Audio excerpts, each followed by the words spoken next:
Good morning. Once again, joining you from the virtual St. Paul's background. I hope everybody's doing well. I know the new restrictions are can feel somewhat suffocating, but hang in there. God willing, there's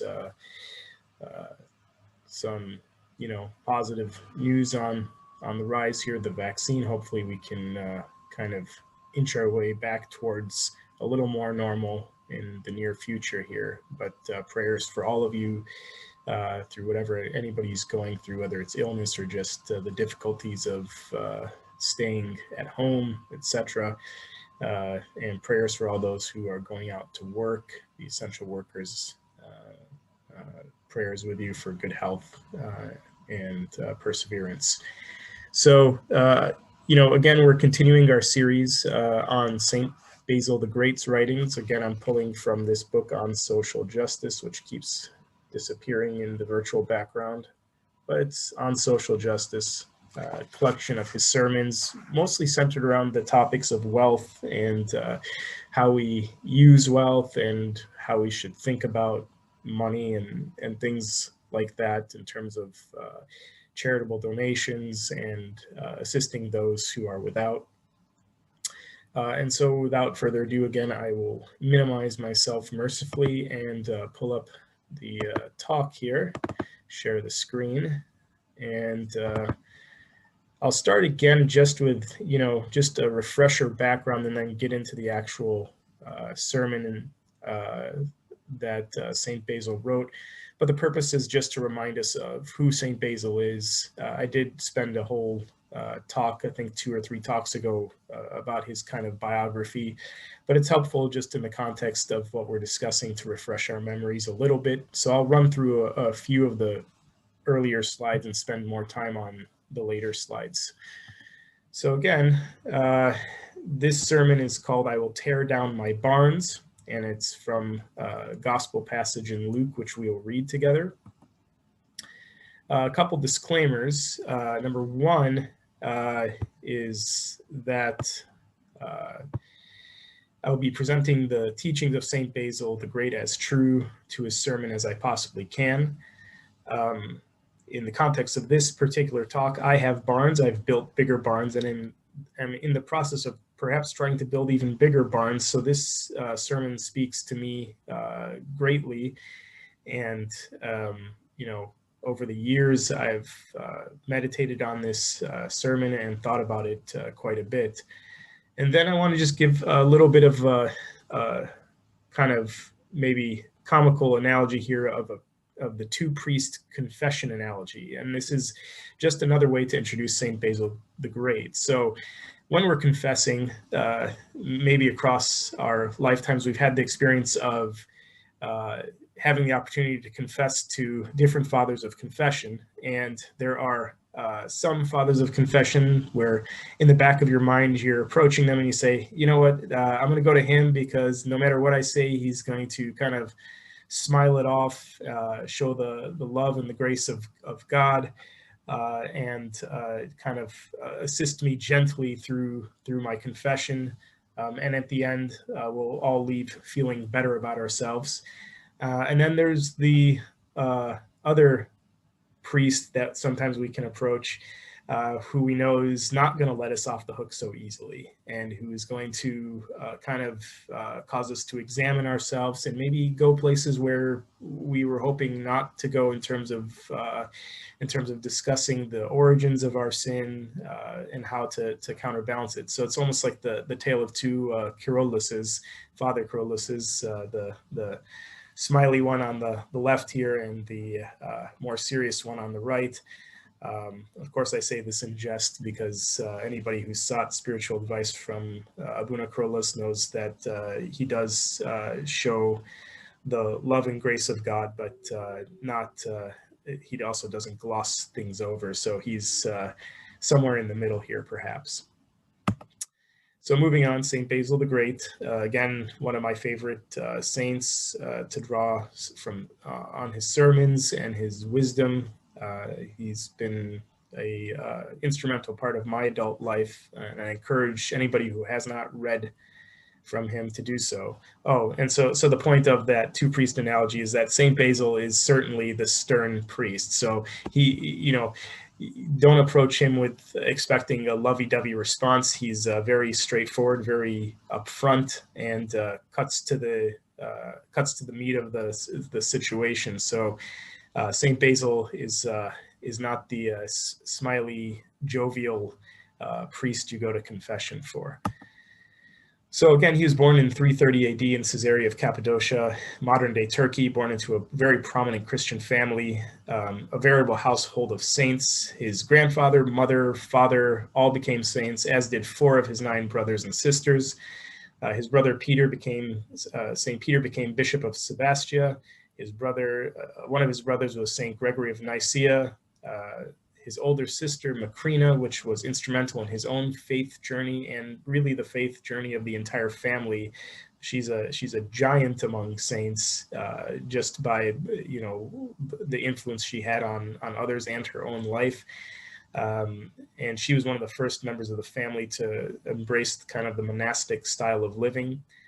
The family was not only known for their piety, but for his social status and wealth. Their father was a lawyer and a member of the aristocracy. St. Basil the Great had a phenomenal education. He studied in the best places in the world at that time, Constantinople, and later in the university in Athens. His father passed in his teenage years, and as did his brother, one of his brothers. And when he returned to Caesarea, this had a instrumental change occurred in his life, profound change occurred in his life, where his sister, Saint Macrina, had a very impactful influence on his life, and helped usher him towards a more serious faith. By his own admission, much time had I spent in vanity and wasted nearly all my youth in vain labor, which I underwent in acquiring the wisdom made foolish by God. Then once upon a time, like a man roused from deep sleep, I turned my eyes to the marvelous light of the truth of the truth of the gospel, and I perceived the uselessness of the wisdom of the princes of this world who came to naught. Then I read the gospel, and I saw that a great means of reaching perfection was the selling of one's goods, sharing them with the poor, giving up all care for this life, and refusal to allow the soul to be turned by any sympathy to things of earth. And we'll get into this a little bit more. Again, there's different ways to interpret different Bible passages, and one of the central passages is this passage of the rich young ruler who approaches Christ and says, what can I do to inherit the kingdom of heaven? And Christ says, you have to do A, B, and C. He says, all these things, the commandments I have kept from my youth. And then when he tells the rich young ruler to go sell his possessions and give to the poor, he walked away very sorrowfully. Well, the church has traditionally had several ways of looking at this. One is the thought process of Saint Clement of Alexandria, who really suggested that this passage suggests that we break free from our attachments to wealth and not to be obsessed with the acquisition and maintenance of wealth, but not necessarily literally do what was suggested in this passage. Then there's the train of thought exemplified by Saint Athanasius, who wrote from a monastic perspective that this passage should be interpreted more literally, and the church reconciled this by suggesting that this interpretation for monks is different than what it is for the general populace. And then there's Saint Basil the Great, who approaches this from an expression as a law of love, basically saying that if we as humans see others suffering and we possess wealth, out of love, we cannot bear to keep these things for ourselves. And so but he also was somewhat of a literalist in that he did those things. He sold his possessions, he gave away what his family owned and what he owned and gave to the poor. So he's, yes, on the method of interpretation is through love, but he also, to some degree, was a literalist. And so we read the gospel passage from Luke 12:16 through 21. In the name of the Father, Son, and Holy Spirit, one God, amen. And he said to them, take heed and beware of covetousness, for one's life does not consist in the abundance of the things he possesses. Then he spoke a parable to them, saying, The ground of a certain rich man yielded plentifully. And he thought within himself, saying, What shall I do, since I have no room to store my crops? So he said, I will do this. I will pull down my barns and build greater, and there I will store all my crops and my goods. And I will say to my soul, Soul, you have many goods laid up for many years. Take your ease, eat, drink, and be merry. But God said to him, Fool, this night your soul will be required of you. Then whose will those things be which you have provided? So is he who lays up treasure for himself and is not rich toward God. Again, that last verse, so is he who lays up treasure for himself and is not rich toward God. And I want us to pay attention to that very last part of that sentence, being rich toward God, and be thinking about what exactly does that mean to be rich toward God. So, St. Basil starts his sermon and he talks about a very interesting concept. And he talks about the idea of, difficulties, the spiritual struggle. And he says, for many, it is prosperity of life that constitutes the greatest trial. For it is equally difficult to preserve one's soul from despair in hard times and to prevent it from becoming arrogant in prosperous circumstances. So he sets up this kind of duality, it's just as hard for somebody who is constantly being put through trials to maintain a strong faith, to preserve one's soul from despair, as it is for somebody who is blessed with an overabundance of things. And we see this, those of us who have been blessed, and by argument, you'd say basically almost anybody living in Orange County, in their own home and, with all the provisions, has some element of this abundance. It's easy to kind of preserve your soul on the other side of things, right? Sometimes we take things for granted. We become arrogant. We start to feel that we are the ones who have provided these things for us, rather than attributing these things appropriately to where they have come from. And we see that we can get caught up in ideas of greed, of want, of desire. And so there are certainly pitfalls on the other side of thing. And I thought it was really amazing that St. Basil brought this up, as a point. So he continues talking that in his sermon, that God provided abundantly for the man in the gospel narrative. Though his barns were filled to bursting with abundance of his good, his miserly heart was not satisfied. He was made miserable by abundance, wretched by the good things he possessed, and still more wretched by the good things he expected to receive. And this is, again, the concept of greed, or, abundance brings the desire and want for additional abundance, right? And this is a fact, if, for instance, full disclosure, I have in my days been a watch person, right?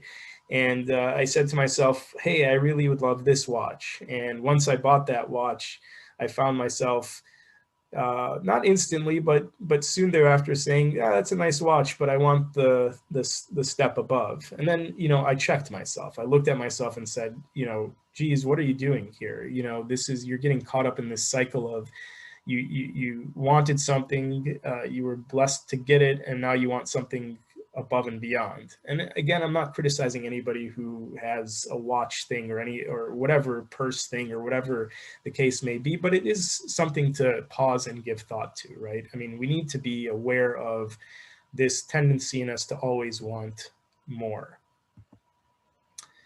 And then St. Basil continues, and he says, it seems to me the passion afflicting this man's soul resembles that of the gluttonous, who would rather burst as a result of overindulgence than share part of what they have with those in need. And this is really where St. Basil starts to take great issue with this way of life, or this desire for more and more, is that not only are you just overindulging yourself, but the result of it is that you leave behind those who are in need and those that you're actually very capable of helping.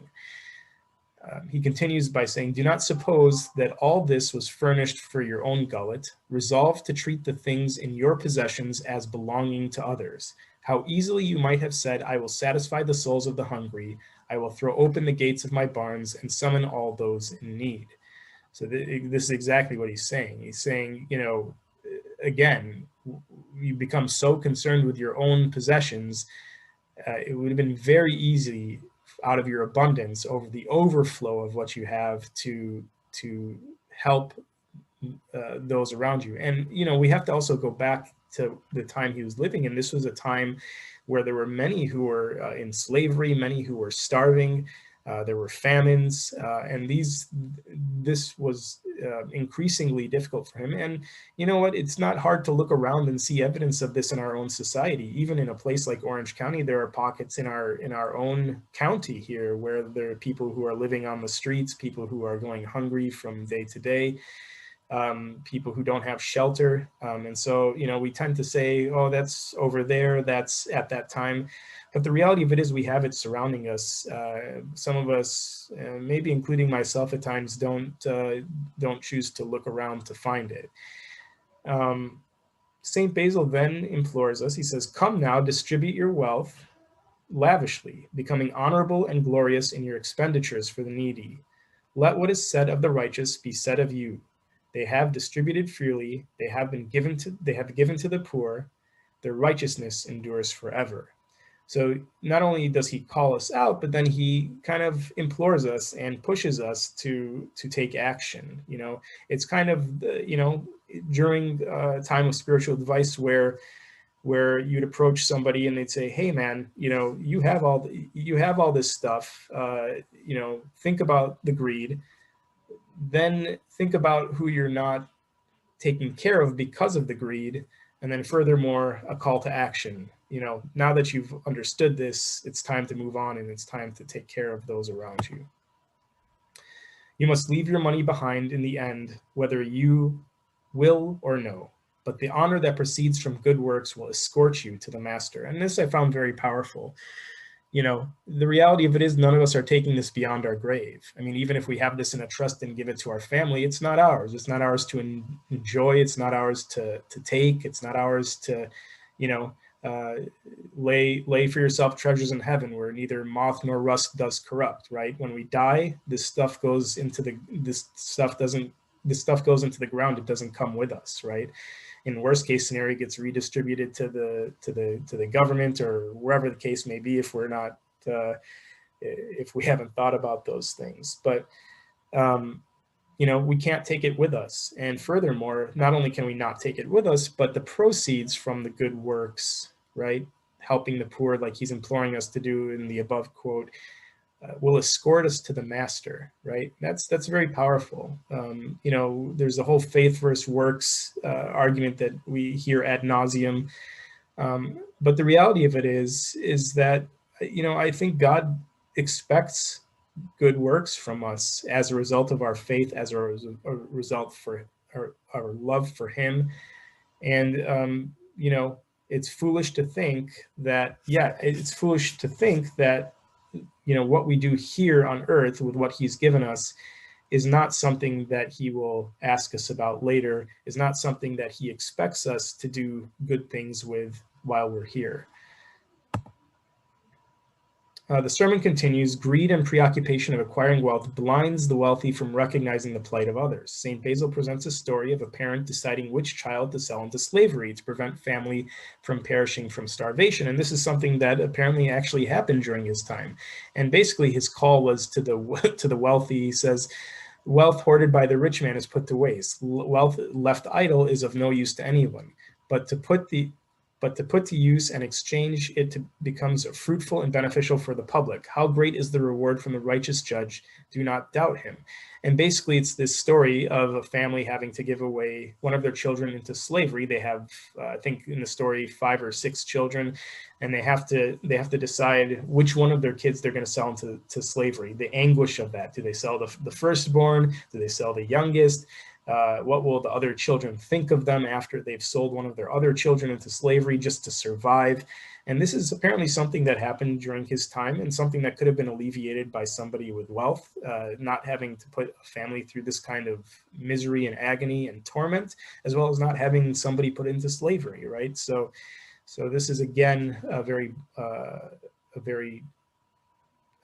obvious way, or a very vivid way to demonstrate what he's talking about.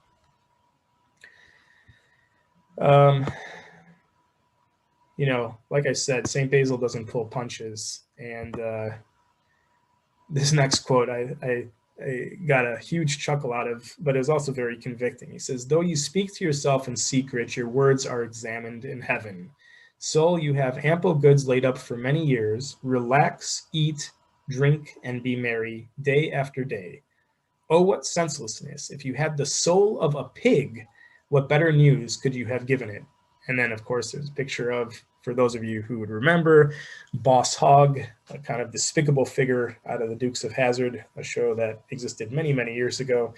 And then the filth and just kind of grossness of a pig slumbering in the mud.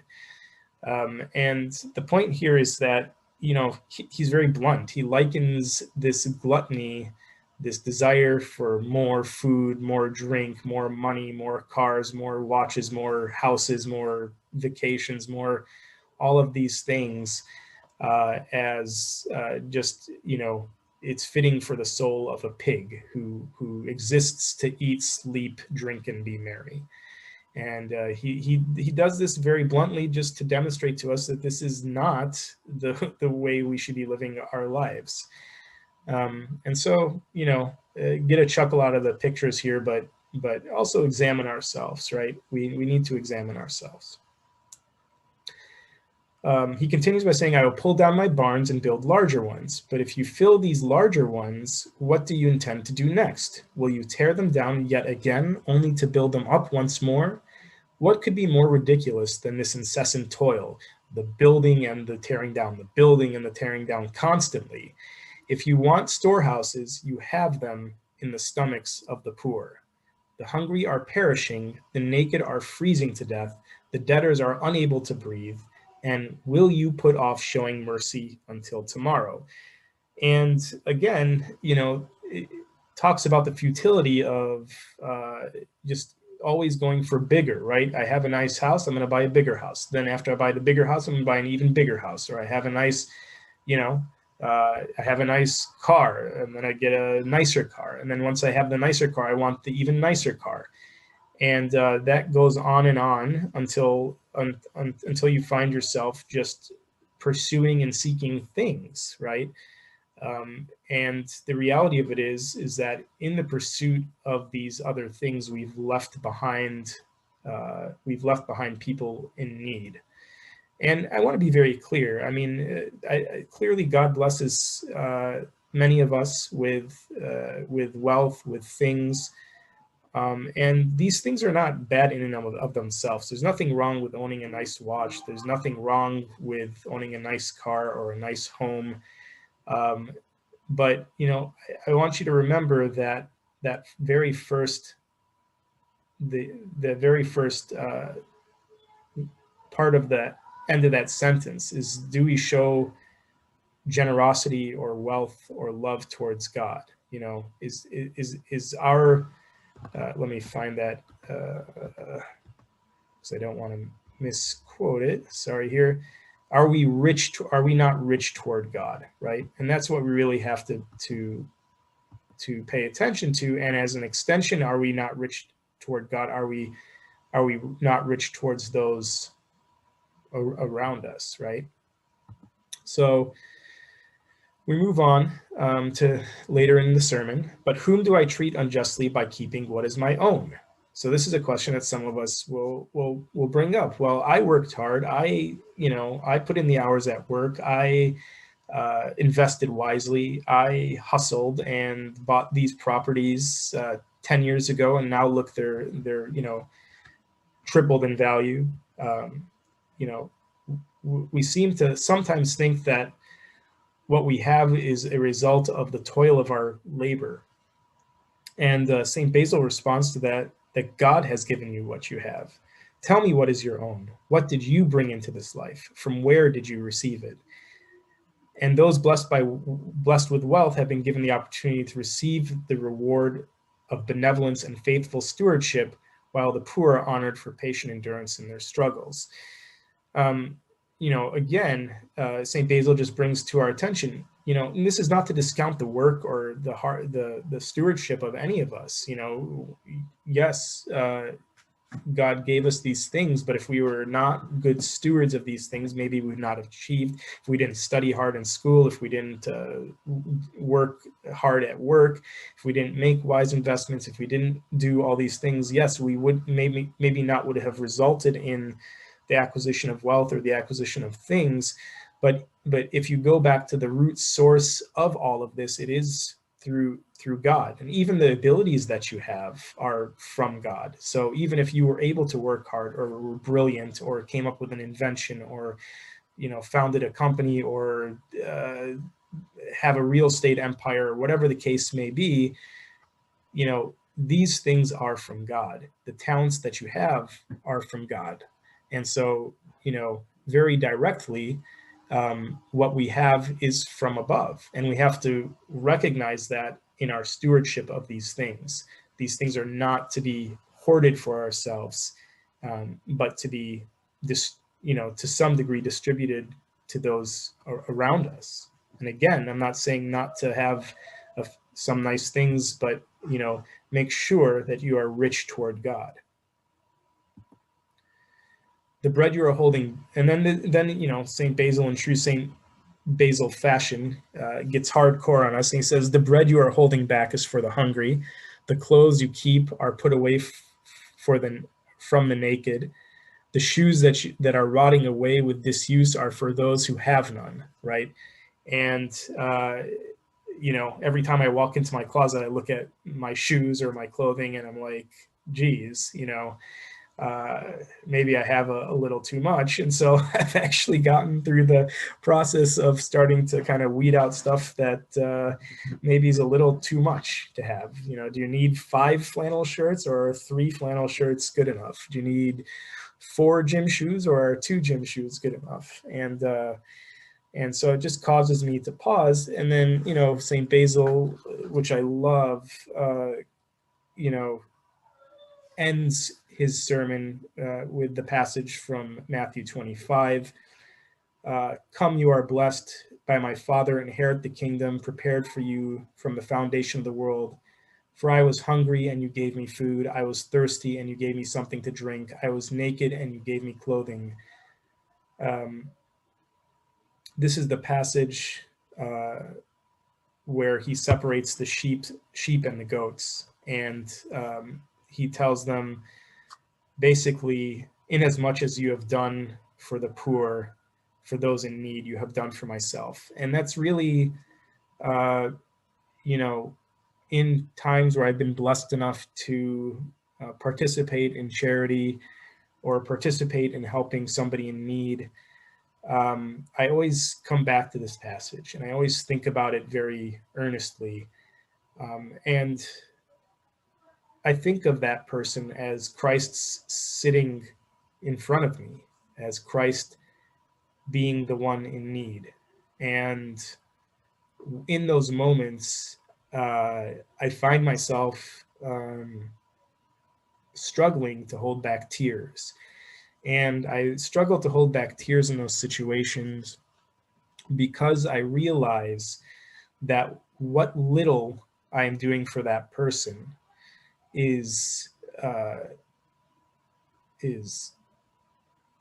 microscopic compared to what Christ has done for each and every one of us. And I look at God as the bestower of good things for us, of our, all that we have, the blessings that we have. And in the moment of trying to help somebody who's in need, I realize how small of an offering of what I am giving back to Christ, what I'm giving back to God. And picturing that person as Christ, as God, becomes very humbling. And at times has made me yearn for it more. This recognition of who stands in front of me. And, it's a beautiful passage in Matthew. I would certainly recommend spending some time today or sometime this week reading it, especially powerful during these times that are difficult in our country and in the world, especially approaching the beginning of the ultimate gift, the incarnation of Christ, approaching us here in a few weeks. And I think what I want to leave this talk with is a couple things. Again, Saint Basil can be a little bit harsh in what he says, but I like that, and I like that because for me, I respond to that. It convicts me. It makes me pause and think. If somebody was handling me always with kid gloves, I would not pause as much. I would not consider as much. I would not think as much about the way I live my life, the actions I take, what I do with what God has given me. And for those of us who are not particularly wealthy or anything like that, you have been blessed with other things. You've been blessed with time. You've been blessed with creativity. You've been blessed with the ability to love. And those things are equally important to be rich with others with, equally important to share with those in need. I have family members who aren't necessarily the wealthiest people around, but some of the most loving people around. And what they can give to others is an ear to listen, um, a empathy. These are things that are jewels to those in need, those who are depressed, suffering, ill, uh, also needy in material things. But examine ourselves. We must examine ourselves and make sure that, as the end, that last verse in Luke calls us to be, are we rich to God? And as an extension through Matthew 25, are we rich to those around us? Are we good stewards of what God has given us? And remember, as much as we have done for the least of these, we have done to God. I pray that you pray for me, that I always keep these teachings of St. Basil, although harsh, cause me to pause and think. I hope they do the same for you. I realize that this might not be the cheerful Sunday message that some were hoping for, but it really is. It really is, because it demonstrates God's love for us, and it demonstrates how we can show our love for God as well. And that's, as he also says, love the Lord your God with all your heart, soul, mind, and strength. And then love your neighbor as yourself. And as he said after washing his disciples' feet, love one another as I have loved you. Pray for me and my family. Pray for our church. Pray for our county, our state, and our world. And hopefully we'll be talking of better times in the future here. God bless.